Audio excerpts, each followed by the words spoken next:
Assalamualaikum warahmatullahi wabarakatuh. Perkenalkan, nama saya Susi Susilawati di kelas 4D Jurnalistik. Di sini saya akan menjelaskan 25 teori beserta contohnya. Yang pertama ada teori interaksi simbolik, yang dimana manusia berinteraksi melalui simbol-simbol yang memiliki makna bersama. Seperti contohnya anggukan kepala sebagai tanda setuju. Yang kedua ada teori penetrasi sosial, yang dimana hubungan berkembang melalui pengungkapan diri yang bertahap.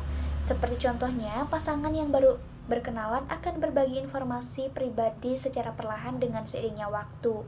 Yang ketiga ada teori pengurangan ketidakpastian, yang dimana orang berusaha mengurangi ketidakpastian dalam interaksi awal dengan mencari informasi. Seperti contohnya, seseorang akan bertanya kepada teman atau sahabatnya tentang orang yang baru dia kenal. Yang keempat, ada teori manajemen privasi komunikasi, yang dimana individu mengatur informasi pribadi yang mereka bagikan.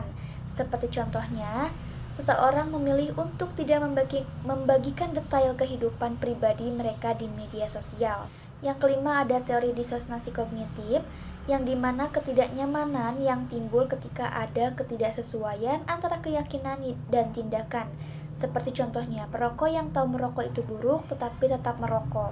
Yang keenam, ada teori dialektika relasional, yang dimana hubungan ditandai oleh ketegangan antara kebutuhan yang berlawanan. Seperti contohnya, keinginan untuk dekat dengan pasangan tetapi juga membutuhkan ruang untuk sendiri. Yang ketujuh ada teori self-disclosure, yang dimana proses pengungkapan informasi pribadi kepada orang lain.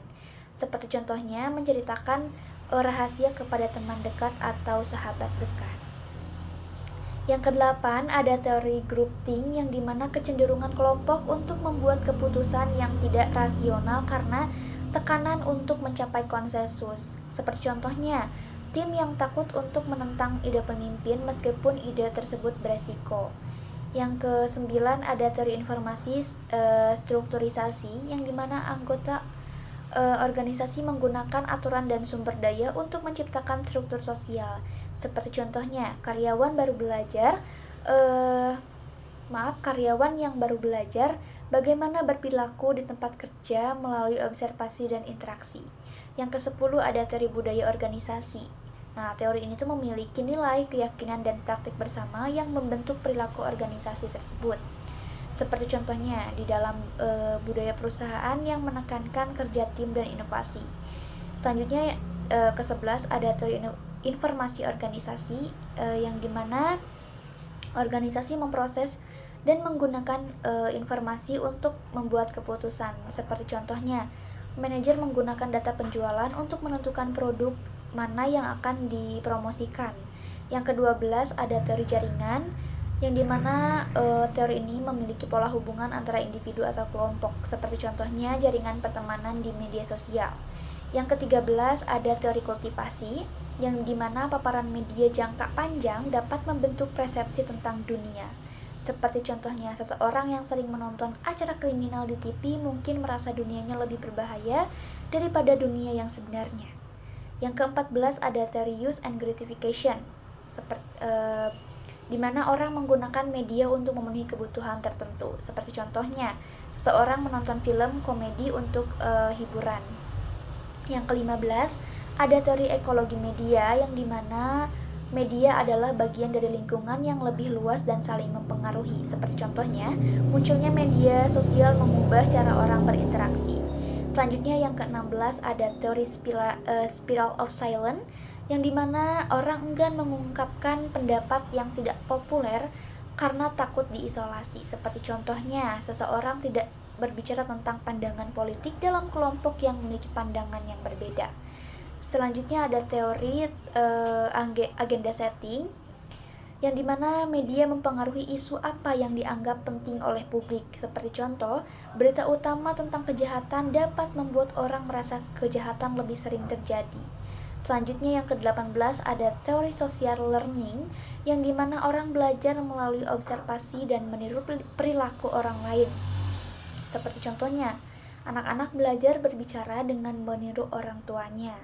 Yang ke-19 ada phase negotiation theory. Teori ini tuh bagaimana orang dari budaya berbeda mengelola konflik interpersonal. yang dimana contohnya orang dari budaya kolektif mungkin lebih memilih pendekatan tidak langsung dalam konflik. Yang ke-20 ada anxiety, yang dimana kecemasan dan ketidakpastian mempengaruhi komunikasi antar budaya.